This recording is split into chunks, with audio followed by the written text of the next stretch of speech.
Hey guys, Clash of Champions 2019 happened last night. And overall, it's a very enjoyable and entertaining show. I liked it. I thought there's some matches that could have been better, other storyline developments, and other matches that proved to be some of the best on the card. So without any further ado, let's break it down match by match and see what happened. The kickoff show, we had Drew Gulak defending his Cruiserweight Championship against Humberto Carrillo and Lince Dorado. It was a really good match, a lot of action. The crowd seemed to really be getting into it.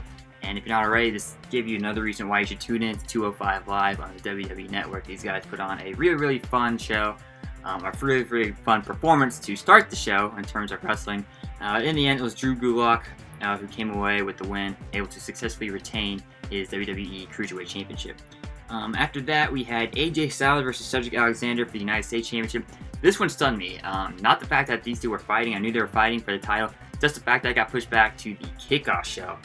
AJ Styles is by far the best wrestler on the planet today, and you have another very talented, high caliber, high octane, exciting wrestler to watch in Cedric Alexander, and put those two on the kickoff show is a slap in the face of both of them. Either way, it kind of felt a little rushed because it was on the kickoff show and they had to kind of speed it along so they could start the main show on time. This should have been given more time. I feel like it could have been possibly a show stealer if it was given more time to develop. In the end, though, Styles won cleanly with a Styles Clash. It kind of shocked me. I thought there might be some interference from the OC, but there wasn't. And this win, clean over Cedric Alexander, kind of cuts the legs off from under him, I think. Kind of hurts his momentum that he had been building going forward. And after the match, the OC came out and they helped Styles beat up more on Cedric Alexander. After that, on the main show, we had Dolph Ziggler and Robert Roode versus Braun Strowman and Seth Rollins for the Raw Tag Team Championships. Now, keep in mind, Rollins and Strowman will be fighting for the Universal title later that night. Overall, this made sense for this match to be on early, considering you have these two fighting in the main event later.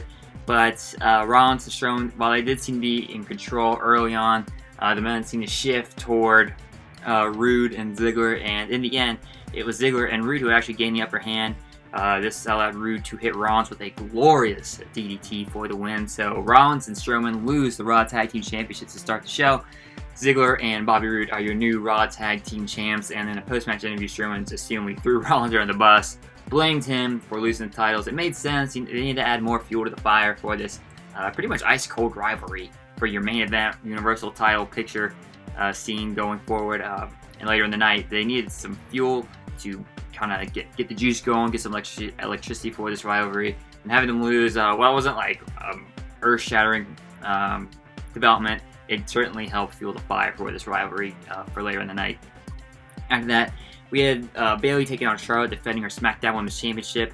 This match was okay. It wasn't really about the action in the ring. It was more the character development of Bayley. In my opinion, she's doing a good job with a slow burn, kind of embracing the heel attitude, while at the same time trying to say she's still a good guy, she's still a face, she's trying to be a role model for the kids. The only problem with this rivalry I have is that Charlotte, is she really the face in this rivalry? I find her better as a heel. In my opinion, she's just too obnoxious to be a face. The heel role suits her, and I just can't buy into rooting for Charlotte against a heel Bayley. But yeah, so either way, that's the only problem I have with this rivalry. But I do like the development they're giving Bayley's character. She retained after taking the very bottom pad off the turnbuckle, smacking Charlotte's face on there, and pinning her. This seemingly knocked out Charlotte, so Bayley got the pin. And as soon as she got the pin, she grabbed the belt and bolted. She darted out of there super quick, so they could not review it, I guess, on the big screen. So yeah, kudos to Bayley to kind of like deliver on, or continue with that heel gimmick even after the match was over. After that, we had the New Day versus the Revival for the SmackDown Tag Team Championships. This match was okay. It was kind of a battle between two opposite teams. You got the flashy New Day versus the old school mentality team and the Revival. Revival pretty much just targeted Xavier Woods' knee throughout the entire match. And then they took out Big E with a Shadow Machine on the outside of the ring. And Dawson eventually made Woods tap out the figure four. So the Revival are your new SmackDown Tag Team Champions. After that, we had the Women's Tag Team Championship match. Cross and Bliss taking on the team of Fire and Desire. This was an okay match. Probably the most entertaining part was when the 24/7 title scene kind of spilled into the match. R-Truth was running for his life from the 24/7 championship combatants. After Alexa Bliss had in a backstage promo revealed that he was actually disguised as a boom mic guy. And so anyway, R-Truth's in the ring. Alexa Bliss actually tried to pin him. She got a 2 count. So it would have been funny if she actually won the match. But she got a 2 count, and then R-Truth took off with Carmella with the belt, and they just bolted through the crowd, and the rest of the 24/7 title contenders chased after him. But in the end, that was Cross and Bliss who picked up the win here. Cross actually ended up getting the pin so that her and Bliss could successfully retain the titles. I do like the team of Fire and Desire, though. I think there's a lot of potential there, so I would not be surprised if we see Fire and Desire eventually win the Women's Tag Team Championships. After that, we had The Miz taking on Shinsuke Nakamura for the Intercontinental title. Sami Zayn has been the mouthpiece of Shinsuke Nakamura recently, and he was very entertaining on the mic. It was actually a funny moment, like toward the beginning of the match, Miz grabbed Zayn's mic and just chucked it up the ramp. But Zayn, as the mouthpiece, proved to be a valuable asset for Shinsuke Nakamura. It was kind of distracting Miz throughout the entire match. Miz actually hit a skull-crushing finale on Nakamura, but Zayn ended up breaking up the pin count. And then there's a segment where Miz was chasing Sami Zayn around the ring. This allowed Nakamura to capitalize. Eventually hits the Kinshasa on the Miz for the win. Successfully retains his Intercontinental title. I do like this partnership between Zayn and Nakamura, but I do wonder if one of them's going to turn on the other, because you know the Intercontinental title, that's going to come to play eventually between these two. And it should be at least some solid matches between the two going forward. After that, we had Sasha Banks versus Becky Lynch for the Raw Women's Championship. And to me, this had the potential to steal the show. The match itself was it was pretty good. It was picking up pace, and then it ended abruptly via disqualification. So Sasha Banks used a chair and a Shining Wizard combination on Becky Lynch. Lynch eventually kicked out, and then Lynch ended up with the chair and took a swing for Sasha Banks. Banks got out of the way, and the ref, I mean, he knew it was coming. He sold this before he actually got hit. You could see him brace for a full second before he got hit with the chair. So Lynch hits the ref with the chair. Ref goes down, and then Lynch and Banks fight all over the arena. They're going through the crowd. They're in the backstage area, fighting by the concession stand, making their way back down through the crowd. Eventually, they make their way back to the ring. Lynch got a few more chair shots in the ring and locked Banks and disarm her inside a stupid chair, which is pretty cool. So the fact that this match ended in a disqualification finish, the fact that they fought all over the place, the only logical conclusion is to have this rivalry continue inside Hell in a Cell. So, you know, I would bet the bank that Banks and Lynch are going to continue this rivalry at Hell in a Cell inside a Hell in a Cell match, which should be a show stealer. After that, we had Randy Orton versus Kofi Kingston for the WWE Championship.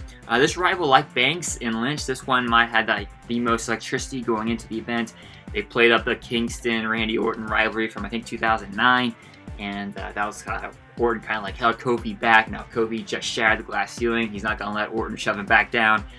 So yeah, in this match, started out slow, but it picked up pace toward the end. Orton hit an RKO, but Kofi actually put his leg on the bottom rope, and then he would eventually hit a Trouble in Paradise, seemingly out of nowhere. Orton was actually going for a punch, but that's how Kofi countered by hitting the Trouble in Paradise for the win. So Kofi Kingston still your WWE Champion, the only New Day member now with some gold around his waist still.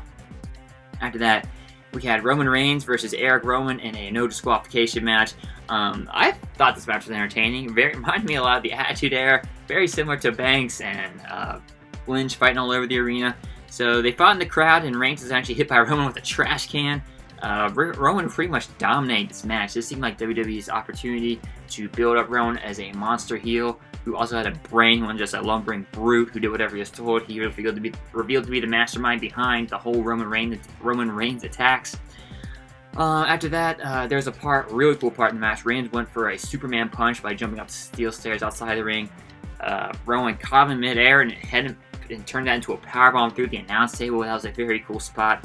And then the biggest shocker of the night up to this point, Luke Harper's back. And apparently him and Eric Rowan are reforming the Bludgeon Brothers. So the Bludgeon Brothers are back together. And in the end, it was Rowan who ended up winning with the Iron Claw. So a huge win for Eric Rowan, the biggest win of his career by far. Adding to that Luke Harper is back. The Bludgeon Brothers are back. And you got what could be possibly the biggest night of Eric Rowan's career to this point. It's interesting to see where Daniel Bryan will factor into this.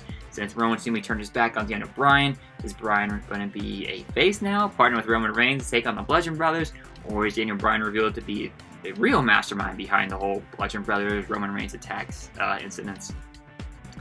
After that, we had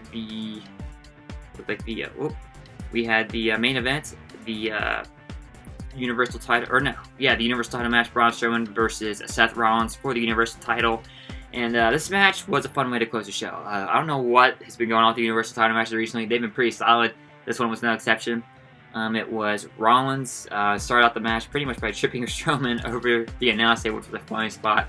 So I don't know if like Strowman was supposed to like just face plant on the announce table or whatever, but he ended up tripping and then like sliding across it, which is a funny spot. Rollins did a suicide dive onto Strowman, and then Strowman like kind of fell into the table, and the announce table just collapsed under his weight. Strowman had a top rope splash, which is very impressive. I was surprised Rollins was able to get over after that. Because Strowman, that's a big boy, and he just came crashing down on Seth Rollins from the top rope. And then Rollins eventually hit 3 curb stomps on Braun Strowman, but Strowman kicked out every single time. Eventually, Rollins hit a pedigree and a 4th curb stomp on Braun Strowman. That kept the Monster Among Men down on the ground for good. Rollins wins via pinfall. He is still your Universal title. And that's how the show is going to close out. He walks up to the ramp, holds up his Universal title belt. They had the little logo in the bottom corner. And then who appears? None other than the Fiend. Bray Wyatt makes his presence known. He ends up attacking Seth Rollins, hits him with the Sister Abigail, then later chokes him out with the Mandible Claw. And what a way to end the show. You had a very solid Universal title match, and then had the Fiend, the hottest character, the hottest gimmick in WWE right now. Looks like Vince McMahon is strapping a rocket to Bray Wyatt's back and launching this guy, hopefully into the stratosphere. He's got a vibe, a certain mystique. Kind of reminds me of a mixture of maybe like early day Undertaker, definitely early day Kane, with that mysterious but scary mystique and vibe he's got going. I love the character. I like that they're giving him his first, what should be his first Universal title match, should be inside Hell in a Cell.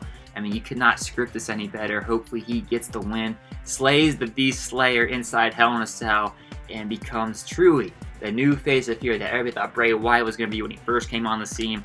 If the Fiend, if WWE books this right, if they book the Fiend to be an unstoppable, scary, badass, demonic, fiendish character that we all know he can be, similar to what Kane was when he first debuted, they may have like the next great superstar on their hands with this gimmick. Bray Wyatt's doing a killer job with this. And to give him this Universal title match at Hell in a Cell, you could not ask for a better story. So hopefully the Fiend gets the win over Rollins at Hell in a Cell. Strowman, I don't know where you go with this from him. He has gotten so many false starts. Every time it looks like this might be the night he wins the title, he doesn't quite do it. I mean, I'm not that big of a fan of Strowman, so it doesn't really bother me. But in terms of character development, he always gets to the main event and loses every single time. So I don't know how much longer fans are going to take him seriously. But anyway, that was Clash of Champions 2019 in a nutshell. I hope you enjoyed the video. Make sure you give this video a like, subscribe to the channel, check out my website, cincyfanzone.blogspot.com. Link to that in the description below. As well as links to my Twitter account and Instagram account, both of those are at Cincy Fan Zone. If you didn't watch Clash of Champions, make sure you definitely watch Sasha Banks versus Becky Lynch. And the Universal title match for sure, especially to just see the Fiend come out and destroy Seth Rollins. Thanks for watching, guys.